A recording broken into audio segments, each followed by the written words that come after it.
الرحیم الحمد للہ وکفا وسلام علی عبادہ الذین اصطفى اما بعد قال اللہ تبارک وتعالی لقد کان لکم فی رسول اللہ اسوۃ حسنہ۔ الحمدللہ ہم مسلمان ہیں اور مسلمان کی زندگی جو ہے وہ نبی کریم صلی اللہ علیہ وسلم کے طریقوں کے مطابق گزرتی ہے، اور اس کے صبح و شام دن رات تمام معاملات جو ہوتے ہیں وہ نبی پاک صلی اللہ علیہ وسلم کی سنت کے مطابق گزرتے ہیں۔ لیکن افسوس کے ساتھ یہ کہنا پڑتا ہے کہ آج کے دور میں ہم نبی پاک صلی اللہ علیہ وسلم کی سنتوں کو اپناتے ہوئے شرم محسوس کرتے ہیں، ہچکچاہٹ محسوس کرتے ہیں، شاید کہ ڈر بھی محسوس کرتے ہیں کہ لوگ کیا کہیں گے، تانے ملیں گے۔ لوگوں کی باتوں میں آ کر، لوگوں کی باتوں سے ڈر کر، لوگوں کے تانوں سے ڈر کر ہم نبی پاک صلی اللہ علیہ وسلم کی مبارک ترین نورانی سنتوں کو چھوڑ دیتے ہیں۔ بالخصوص شادی بیاہوں اور فوتکیوں کے اندر ہم جو رسومات کو چھوڑتے ہیں، یہ انتہائی قابل افسوس بات ہے۔ فوتکیوں میں چند باتوں کی طرف آپ کی توجہ مبذول کروانا چاہتا ہوں کہ ہم چند باتوں میں بہت زیادہ غلط انداز سے چل رہے ہوتے ہیں اور بالکل شریعت کے خلاف چل رہے ہوتے ہیں، اور ایک رسومات کی بھینڈ چڑھ رہے ہوتے ہیں۔ اور ویسے بھی ہم جو بر صغیر پاک و ہند کے لوگ ہیں، ہم رسم و رواج ہی کی بھینڈ چڑھے ہوئے ہیں۔ سنت رسول صلی اللہ علیہ وسلم اپنانے میں ہمیں شرم محسوس ہوتی ہے، لیکن ہم ہندوؤں کی، کافروں کی رسموں کو اپناتے ہوئے شرم بالکل محسوس نہیں کرتے، چاہے وہ شادیوں میں ہوں یا فوتکیوں میں ہوں۔ تو شادیوں کے اوپر تو آپ بات وقتاً فوقتاً سنتے رہتے ہیں، آج فوتکی کے اوپر ہم کچھ باتیں کرنا چاہتے ہیں۔ سب سے پہلی بات یہ ہے کہ جب کوئی شخص فوت ہو جاتا ہے، اس کا جب نماز جنازہ ہم پڑھتے ہیں تو نماز جنازہ پڑھنے کے فوراً بعد کھانے کا اعلان کیا جاتا ہے۔ یہ انتہائی گھٹیا اور غلط قسم کا عمل ہے۔ یہ کھانا خوشی کے موقع پر اس کی دعوت کا اہتمام کیا جاتا ہے، اس کا اعلان کیا جاتا ہے۔ یہاں غم کا مقام ہے، یہاں فوتکی ہوئی ہے، یہاں ایک آدمی ہمارے ساتھ کا ایک ساتھی، ایک مسلمان ہم سے بچھڑ کر جا رہا ہے۔ ہمیں اس کی خوشی ہو رہی ہے یا غم ہو رہا ہے؟ اگر خوشی ہو رہی ہے تو ہم کھانے کا اعلان کر رہے ہیں، اگر غم ہو رہا ہے تو ہم اس کا غم کے طریقے سے منائیں گے۔ اور یہاں پر کھانے کا اعلان نہیں ہونا چاہیے، یہ شریعت کے خلاف بھی ہے اور غیرت اور اخلاق کے خلاف بھی ہے۔ دوسری بات یہ ہے کہ جب کوئی شخص فوت ہو جاتا ہے تو اس کے گھر میں 3 دن تک سوگ مناتے ہیں۔ اللہ کے نبی صلی اللہ علیہ وسلم کا فرمان ہے، کسی کے لیے حلال نہیں ہے کہ وہ اس کا سوگ 3 دن سے زیادہ تک منائے، سوائے اس عورت کے جس کا شوہر فوت ہو جائے، اس کی عدت جو ہے وہ 4 مہینے 10 دن ہے۔ اب وہ عدت کیسے گزارے گی، اس کے اوپر الگ سے اب انشاءاللہ کوئی ویڈیو بنائیں گے۔ اس کے بعد جو بات ہے کہ سوگ 3 دن ہوتا ہے، اب تعزیت بھی ہے، دعائے مغفرت بھی ہے، ان دونوں میں کیا فرق ہے؟ دعائے مغفرت تو یہ ہے کہ کوئی آدمی کسی مرحوم یا مرحومہ کے لیے ہاتھ اٹھاتا ہے، دعا کرتا ہے کہ اللہ پاک اس کے جو دنیا کے اندر کمی کوتاہیاں ہو گئی ہیں معاف فرمائے، اور آخرت کی اس کی تمام منازل، قبر کی، حشر کی، پل صراط کی تمام منازل کو آسان فرما کر انہیں جنت الفردوس میں اعلیٰ مقام عطا فرمائے۔ یہ دعائے مغفرت کرنی چاہیے، عربی میں ہو، اردو میں ہو، اپنے الفاظ میں ہو، دعائے مغفرت کرنی چاہیے۔ اب دعا جو ہے، یہ دعا کہاں سے پہنچتی ہے، کب پہنچتی ہے، اس کا کوئی ٹائم فکس نہیں ہوتا، اس کا کوئی ٹائم لیمٹ نہیں ہوتا، اس کا کوئی دن مقرر نہیں ہوتا۔ جیسے ہمارے ہاں مروجہ ایک طریقہ کار ہے کہ جب میت فوت ہو گیا تو اس کے تیسرے دن ہم پوری دنیا کو اکٹھا کر لیتے ہیں کہ اس کا رسم قل ہے جی، اب ہم رسم قل منا رہے ہیں۔ یہ کوئی اس کی شرعی دلیل بھی نہیں ہے، شرعی ثبوت بھی نہیں ہے، کوئی اس کا وہ چیز نہیں ہے۔ اور پھر ہم ہر جمعرات کو لوگوں کو دعوت دیتے ہیں، گھر گھر جا کر دروازہ کھٹکھٹاتے ہیں کہ بھائی ہمارے جو فلاں شخص فوت ہو گئے تھے ان کا ختم پڑھانا ہے، آپ سارے حضرات آئیں جی، تھوڑی سی قرآن خوانی ہوگی۔ اور پھر اس کا شریعت سے کوئی لینا دینا نہیں ہے، شریعت میں اس کا کوئی واسطہ نہیں ہے، شریعت میں اس کا کوئی ثبوت نہیں ہے، کوئی شرعی چیز بھی نہیں ہے۔ البتہ کہیں بھی قرآن پڑھا جا رہا ہو، کہیں بھی آپ چلتے پھرتے اٹھتے بیٹھتے کوئی بھی چیز پڑھ رہے ہیں، دعا پڑھ رہے ہیں، استغفار پڑھ رہے ہیں، کلمہ شریف پڑھ رہے ہیں، تلاوت کر رہے ہیں، یاسین پڑھ رہے ہیں،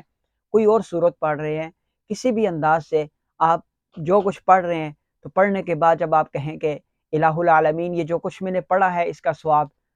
میرے بھی اعمال نامے میں آ جائے، اور جو فلاں شخص مرحوم ہے، فوت ہو گیا ہے، یا اللہ اس کو بھی اس کا ثواب پہنچا دے، تو یہ ثواب پہنچ جائے گا۔ اس کے لیے گلے شکوے دور کرنے کی خاطر اس کے گھر جانا، اور اس کے گھر جا کر کے باقاعدہ طور پر ہر بندہ کہتا ہے جی ہاتھ اٹھائیں جی دعا کرتے ہیں، پھر دوسرا کہتا ہے جی ہاتھ اٹھائیں دعا کرتے ہیں، پھر تیسرا کہتا ہے، یہ صرف حاضری لگانے والی بات ہے، یہ کوئی ہمارا وہ شرعی عمل نہیں ہے، یہ صرف لوگ اس لیے جاتے ہیں کہ گلہ مٹ جائے گا، گلہ نہیں ہوگا کہ وہ فلاں شخص نہیں آیا جی، دیکھو جی وہ فلاں شخص نہیں آیا۔ اب جب اس کی کوئی فوتگی ہوتی ہے تو یہاں سے بھی وہ شخص کوئی نہیں جاتا کہ جی وہ فلاں نہیں آیا۔ یہ عدلے بدلے جو ہیں یہ ہمارے رسموں میں شامل ہیں، یہ کوئی ثواب کی نیت سے نہیں ہوتا یا کوئی ثواب کے لیے نہیں کرتے ہیں، بلکہ یہ عدلے بدلے کے لیے کرتے ہیں۔ تو یہ دعائے مغفرت کا جو طریقہ ہے وہ جو مروجہ ہمارے ہاں ایک رائج ہے وہ نہیں ہے،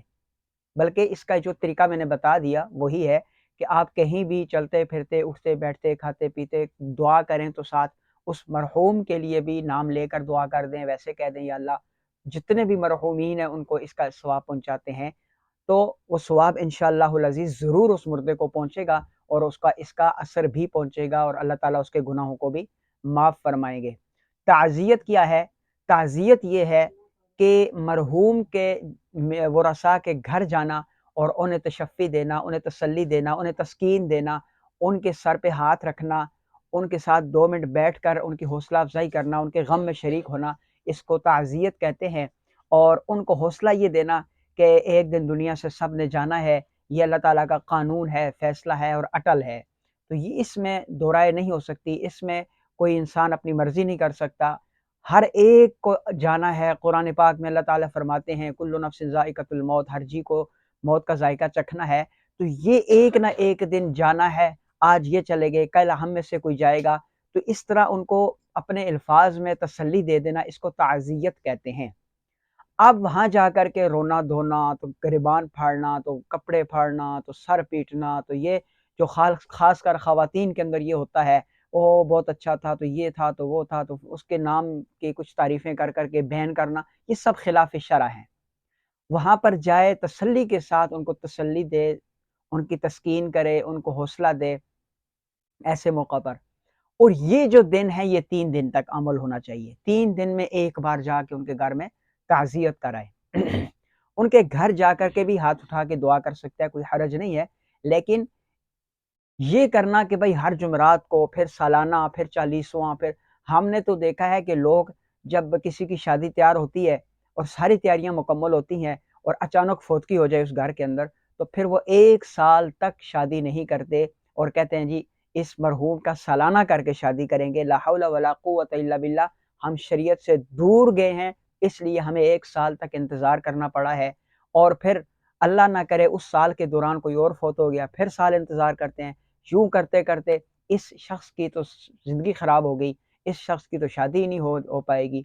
اس لیے اسلام نے 3 دن تک سوگ رکھا ہے، اس کے بعد سوگ منانا مسلمان کے لیے کم از کم جائز نہیں ہے۔ ہاں اگر کوئی مسلمان نہیں ہے تو ہم اس کو کچھ بھی نہیں کہیں گے، وہ آزاد ہے اپنے اس میں۔ اس کے بعد جب کھانے کا اہتمام کیا جاتا ہے، اب کھانا تو کھانا ہے، میت کے گھر والوں نے کھانا کھانا ہے، تو انہیں کھانا کون دے گا؟ ان کو کھانا یا تو رشتہ دار دیں یا پھر ان کے پڑوسی اس کا اہتمام کریں، اور جو اہل محلہ ہیں ان کا کھانا میت کے گھر میں کھانا جائز ہی نہیں ہے، 3 دن تک کھانا جائز ہی نہیں ہے۔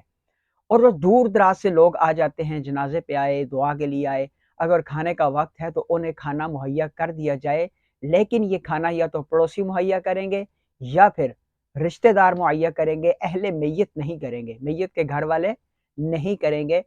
اور یہ جو رشتہ دار یا پڑوسی کریں گے، عموماً ہمارے یہاں یہ ہوتا ہے کہ وہ کھانا دیتے ہیں، 5,000 خرچہ ہو گیا، 10,000 خرچہ ہو گیا، یہ خرچہ وہ کر لیتے ہیں، اور اس کے بعد جب وقت گزرتا ہے تھوڑے سے ان کو سکون آ جاتا ہے تو وہ جا کے پرچی ان کو پکڑا دیتے ہیں کہ ہم نے آپ کے اس مرحوم کی فلاں موقع پر کھانے کا اہتمام کیا تھا تو اتنا بل بنا ہے، آپ ہمیں دے دیں۔ ہمیں نہیں پتہ ایسا کرنا چاہیے یا نہیں کرنا چاہیے، لیکن ایک بات کرنا ضروری سمجھتا ہوں کہ اگر وہ اس موقع پر یہ کام ثواب کی نیت سے کریں تو ان کے لیے بہت بڑے اجر کی بات ہے۔ پھر بدلے کی نیت سے نہ کریں کہ آج میں دوں گا کل وہ دے گا۔ ہمارے ہاں یہ ہوتا ہے کہ فلاں نے بہت زیادہ روٹیاں دی تھی ہماری فوتگی میں، ہم بھی دیں گے، تو یہ دینا لینا جو ہے یہ ثواب سے محروم کر دیتا ہے، یہ ادلا بدلہ دنیا کے اندر ہی ختم ہو جاتا ہے، اس کا آخرت میں پھر کوئی حصہ نہیں ہوتا۔ اور مسلمان وہ ہے کہ جو ہر عمل کو آخرت کی نیت سے کرتا ہے، ثواب کی نیت سے کرتا ہے، تاکہ آخرت کی ہماری منازل آسان ہو جائیں، آخرت کے اندر ہمیں اس کا اجر و ثواب ملے،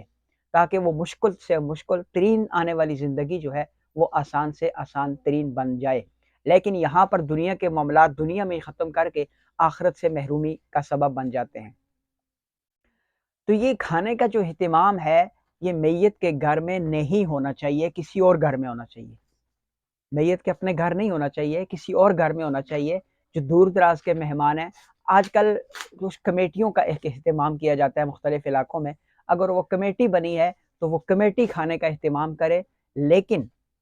جو شخص، جو رشتہ دار، جو پڑوسی میت کے گھر کھانا پہنچانا چاہے، اس کے لیے ضروری ہے کہ وہ ایک دن اور ایک رات کا کھانا پہنچائے، یعنی 3 ٹائم کا کھانا وہ پہنچائے، ایک دن اور ایک رات کا کھانا ان کے گھر پہنچائے، پھر دوسرے کا نمبر لگ جائے، پھر تیسرے کا، اس طرح۔